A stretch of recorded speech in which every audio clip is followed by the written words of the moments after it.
আমাদের দেশে হবে সেই ছেলে কবে, কথায় না বড় হয়ে কাজে বড় হবে। কবি কুসুম কুমারী দাশের বহু যুগ আগে লেখা এই কবিতাটি আমাদের পরিবার, সমাজ, রাষ্ট্রে সত্যতা এখনও প্রকটভাবে বিদ্যমান। আমরা আসলেই কেউ কাজে বড় হতে চাই না, শুধু কথায় বড় হয়ে সব কিছু উদ্ধার করতে চাই। আমাদের দুটি বড় রাজনৈতিক দলের বিষয় বলি। একটি আমাদের স্বাধীনতার পূর্বকালের, অর্থাৎ পূর্ব পাকিস্তানের বা পূর্ব পাকিস্তান মিলেই এই রাজনৈতিক দলটির প্রভাব ছিল প্রচণ্ড রকমের, মুসলিম লীগ।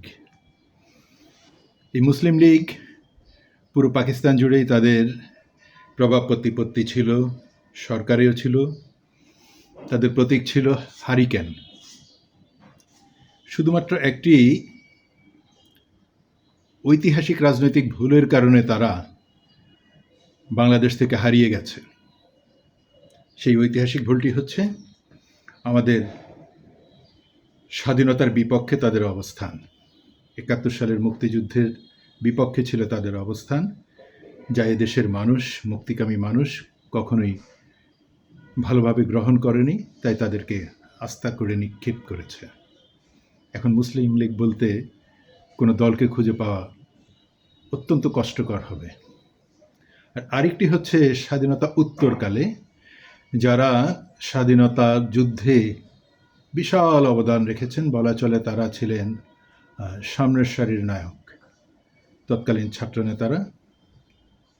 এই ছাত্রনেতারা স্বাধীনতা উত্তরকালে তৎকালীন আওয়ামী লীগ এবং আওয়ামী লীগের নেতৃত্বের সাথে চরম দ্বন্দ্বে, বলা চলে আওয়ামী লীগের ভুলের কারণে, আওয়ামী লীগের অপশাসনের কারণে তারা তার প্রতিবাদ করে একটি রাজনৈতিক দল গঠন করে, সেটি হলো জাসদ।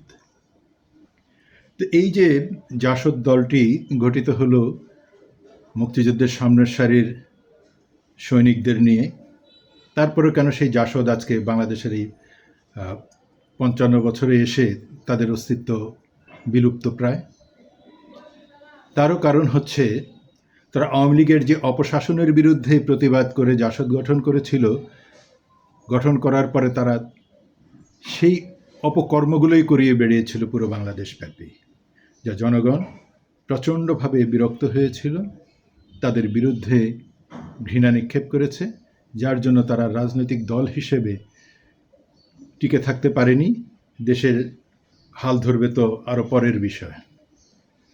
এই যে দুটি রাজনৈতিক দল, একটি স্বাধীনতার বিপক্ষে অবস্থান করার কারণে তারা বিলুপ্ত হয়ে গেল, আরেকটি স্বাধীনতা যুদ্ধে তাদের অত্যন্ত বলিষ্ঠ অবদান থাকার পরও তারা বাংলাদেশের রাজনীতিতে কোনো অবস্থান তৈরি করতে পারেনি, শুধুমাত্র রাজনৈতিক চরিত্র ঠিক রাখতে না পারার কারণে। এতগুলো কথা বলার মূল কারণটা হচ্ছে আমাদের প্রিয় জুলাই গণ অভ্যুত্থানের একমাত্র দাবিদার নেতৃবৃন্দ এবং যারা গঠন করেছেন এনসিপি নামে রাজনৈতিক দলটি, তাদের কথা বলছি।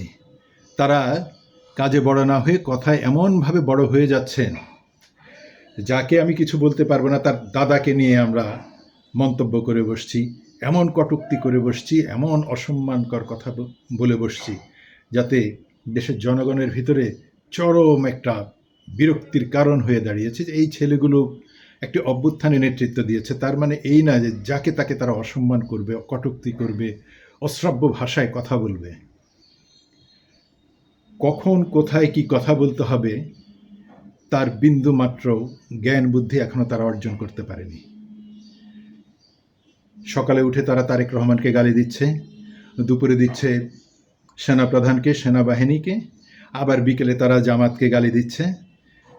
আসলে তাদের মূল চরিত্রটি কি এখনো সেটাই তারা নির্ধারণ করতে পারেনি। যারা গোপালগঞ্জে যে একটি সভা করতে পারে না, সেনাবাহিনীর সাজোয়া যানের ভিতরে করে পালিয়ে আসতে হয়, তারা এখন সেনাপ্রধানের মুণ্ডুপাত করছে। এগুলো করে আসলে রাজনৈতিকভাবে টিকে থাকা যাবে না। আপনাদের কর্মপন্থা নির্ধারণ করতে হবে। এই এতগুলো রাজনৈতিক দলের মধ্যে আপনাদের অবস্থানটা কি হবে? আপনারা স্বাধীনতার বিপক্ষে থাকবেন না পক্ষে থাকবেন? স্বাধীনতার বিপক্ষে থাকলে জামাতের কি পরিণতি আপনারা দেখেন। এই ৫৫ বছরও তারা জনগণের মনের মণিকোঠায় স্থান করে নিতে পারেনি। তাদের কিছু ভোট আছে, নির্দিষ্ট ভোট, কিন্তু দেশকে শাসন করার মতো, দেশের নেতৃত্ব গ্রহণ করার মতো ভূমিকায় তারা কখনো আসতে পারেনি। এদেশের জনগণ তাদেরকে সেই সুযোগ দিবে বলে মনে হয় না।